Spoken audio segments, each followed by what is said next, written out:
Learn to own your mess, or learn to own your SHIT. Sometimes your attitude, mindset, or actions are the problem and not necessarily those of other people. And if you see me looking down, it's because I have my notes written here and I want to remain on script for the most part. A lot of times we see people, or even we ourselves, complain about other people being messy and toxic, and sometimes we don't stop to think about how we are being messy and how we are being toxic, because sometimes it's easier for us to point the finger at someone else to say that they are the problem. While that is true, sometimes we too are the issue in a relationship or a particular situation, but for whatever reason, we are unable to see ourselves as the issue. And you know what? Some of us believe that we're always right, and no matter what happens, we're always in the right and we know everything. And that is so far from the truth. So we have to learn to hold ourselves accountable by being honest with ourselves about who we are and who we can be. Who are we when we're hungry? How are we when we're hungry? Who are we when we have a little money in our pocket? Who are we when we're broke, no money now come in? Who are we when we are surrounded by people, or we're getting a lot of clout, or when we're in a particular setting with a certain class of people? Who are we when nobody is looking?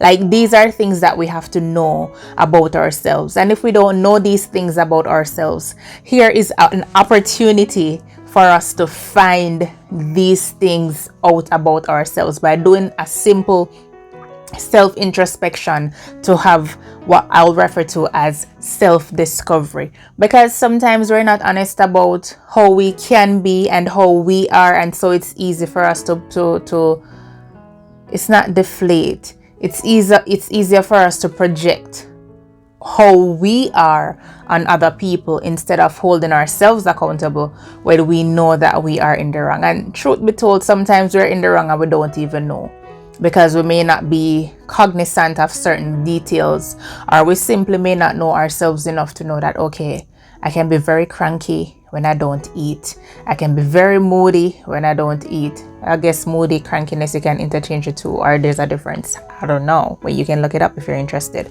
But those are just some of the things that we have to bear in mind. Like, if we are going to hold ourselves accountable, we have to start by being honest with ourselves about who we are in different situations, in different scenarios. And so when we are placed in situations or relationships, we have an idea as to how we might potentially be in that situation or that relationship because of past experiences with ourselves and other people, and because we know who we are and how we can be and how we tend to be and can behave, if that makes sense. So you're not always right. I'm not always right. And we have to accept that, and we have to own that, and we have to learn from that. If we think that we're always right and that we know everything, then there's simply nothing that anyone can really teach us when you really think about it. We can't be so puffed up with ego and with pride that we don't stop to take notice of the things that we do not know. Every day is a learning experience, or at least it should be. There is something that can be learned from everyone that we come in contact with every day, providing that we interact with people every day. But that's just something to bear in mind. Like, life is a journey and it's a learning process. It's what you would call probably like a cycle. And the idea is that we ought to keep learning and regenerating and unlearning and relearning and learning and unlearning and relearning. And there's absolutely nothing wrong with that. And as I touched on that, I don't know. As I touched on that point, we have to bear in mind too that growth can sometimes feel very uncomfortable, and growth sometimes can be messy. You feel like you're not reached nowhere in a life. You feel like you've not accomplished anything.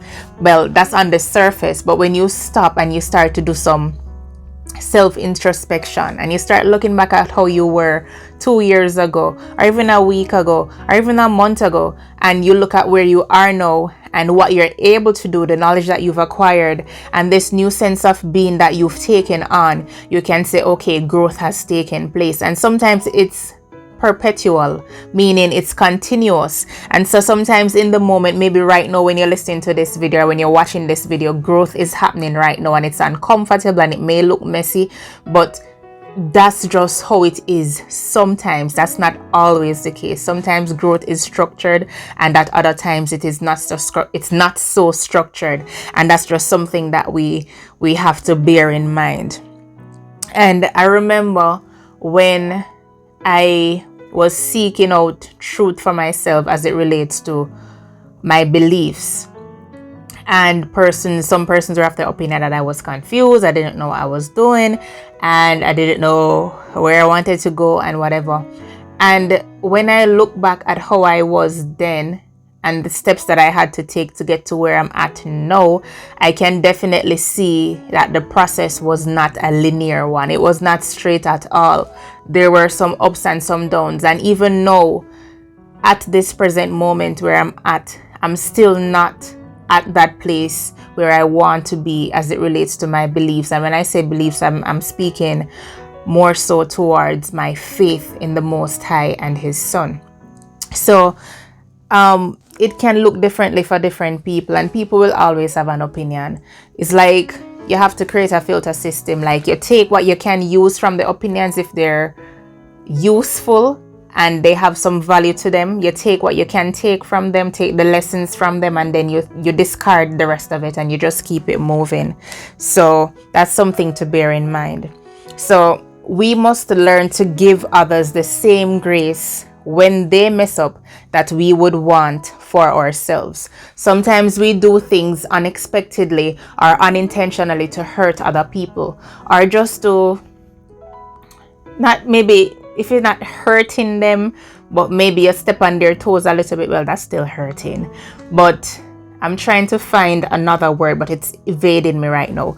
But sometimes when people mess up and they do things, we want to throw the book at them, and we want them to get the full blunt of this and the full blunt of that, not remembering that there was a time, or there were probably more than one time, where we messed up and the grace was extended to us, whether that was from the Most High Yahuwah, or that was simply from our spouse or our children or our colleagues or our friends or peers or whomever. Grace was extended. Like, we weren't given the punishment or the consequences that we should have gotten in that situation, because grace was extended. And so when we are so quick to throw the book at other people and say, yeah man, that will happen to them, and this will happen to them, and that will happen to them, we have to remember sometimes that when we were in a similar situation, grace was extended to us, and so we have to allow other people to experience that same grace. Now, this is not applicable to every single situation, obviously not.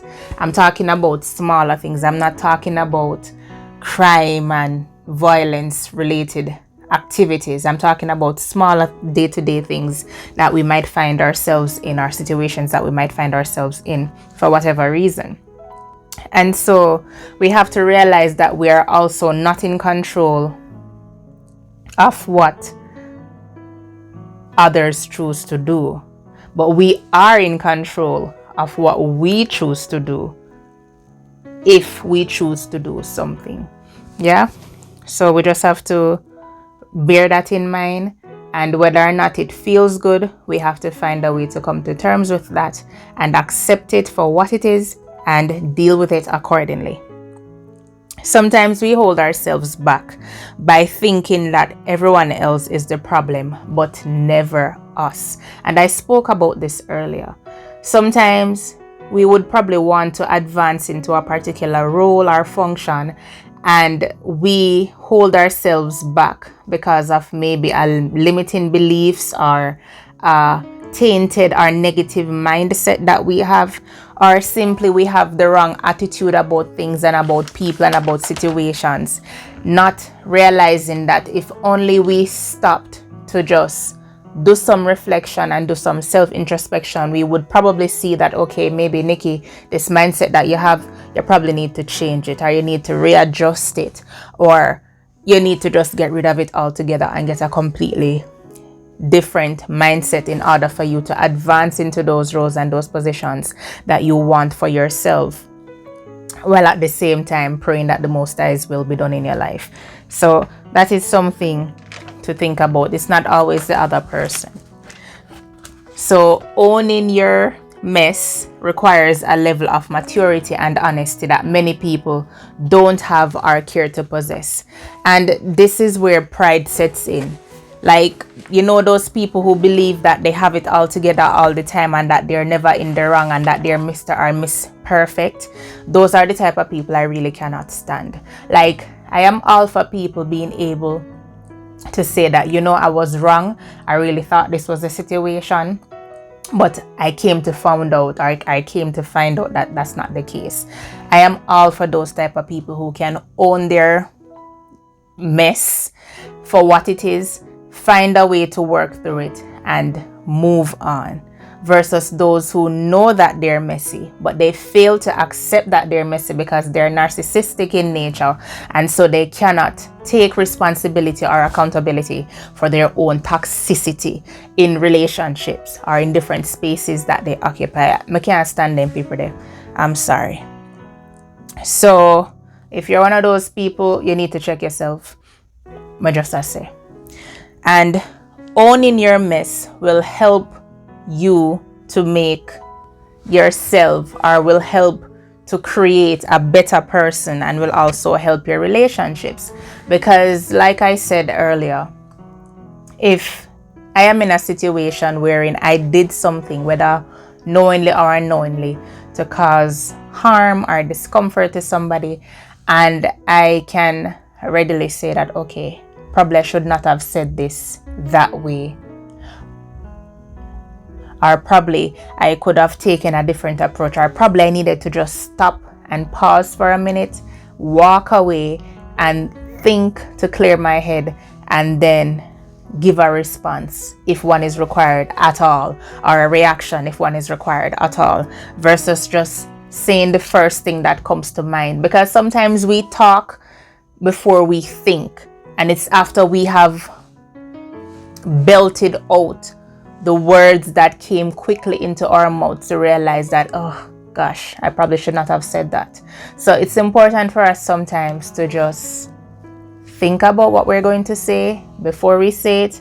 And also, while thinking about what we're going to say, we have to think about how we are going to say it. Because like I said in my previous video on communicating effectively in relationships, and if you haven't seen that video yet, well, yeah, wait, pan, please go and check it out.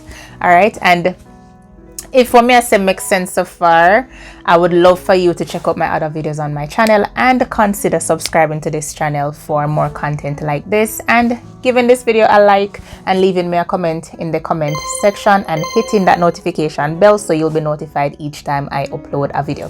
All right, back to what I was saying. So when you're able to own your mess, it helps you to develop a level of self-awareness that many people do not have, and it helps you to know and discover things about yourself that you probably did not know before, which is very important, because many of us struggle to answer the simple question, who are you?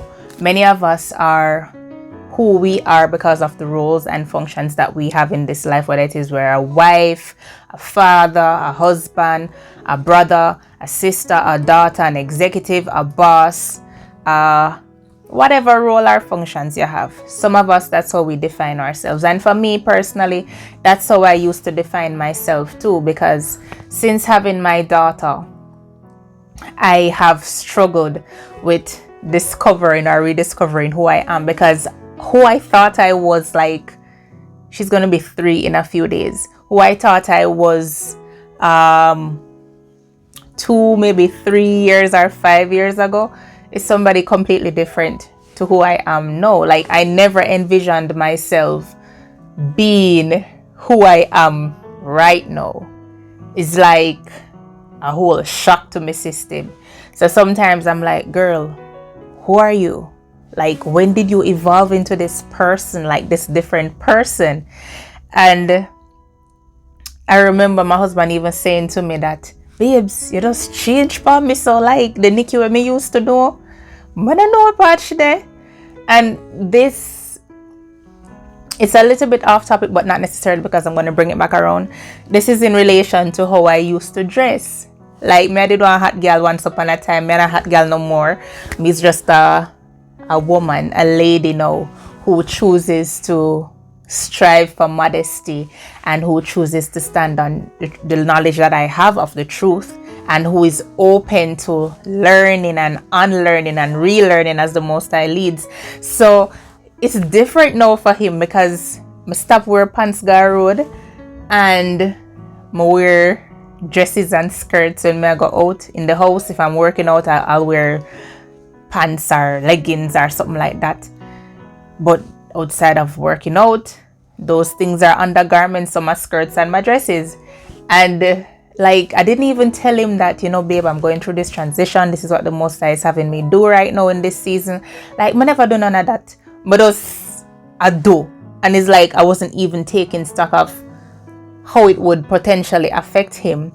And I just never think about it. I was just going through the motions, just seeking out truth, seeking the Most High for myself, seeking out His will for my life, seeing how better I could please Him, and seeing how best I could work out my salvation with fear and trembling, seeing how best I could not be a stumbling block to other people who are on their own faith journey. And yeah, I might have to do a video on that. In fact, I think I'm going to do a follow-up video to this one, because that is something that I have to talk about. But yes, it's important for us to own our mess and to hold ourselves accountable in every situation, and that can only be done when we truly know who we are, what ticks us off, what gets us going, what calms us down, and all them good stuff there. So if you made it to this side of the video, or this portion of the video, thank you so much for staying with me. And like I said earlier, please remember to like this video if it added value. Leave me a comment in the comment section, hit that notification bell, and please subscribe to my channel, and feel free to share this video and my other videos with people who you believe that will benefit from this type of content. And check out my other videos from my channel, please and thanks. I'm still trying to grow, and I'm trying to provide you with quality content that you can learn from and incorporate something from it to your daily lives. So yes, please, thank you so much.